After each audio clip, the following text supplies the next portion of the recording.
அம்மா சி.வி. சண்முகம் அப்படின்னு சொன்னோம்னா சி.வி. சண்முகம் வந்து அவரு ஒரு வன்னியர் இனத்தை சேர்ந்தவர் இருக்கலாம், தப்புன்னு கிடையாது. அவங்க அப்பா வந்து அனைத்து இந்திய அண்ணா திராவிட முன்னேற்ற கழகத்துல நாடாளுமன்ற உறுப்பினராக இருந்தார். அவரு சில தப்புகள் செஞ்சதுனால புரட்சி தலைவர் அவர் மேல நடவடிக்கை எடுத்து கட்சி விட்டு நீக்கி வச்சார்.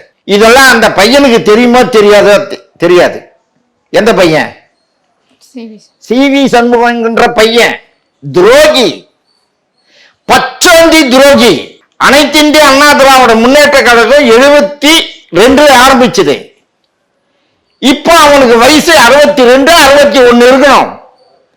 11 வயசு பையன் அவன். 11 வயசு பையனை வந்து தூக்கி உட்கார வச்சுட்டு ஜெயலலிதா அம்மா இந்த கட்சிக்கு துரோகம் பண்றிய நியாயமா? நியாயமா? உன்னை கூப்பிட்டானா விஜய்? நடிகர் தளபதி விஜய் உன்னை கூப்பிட்டானா?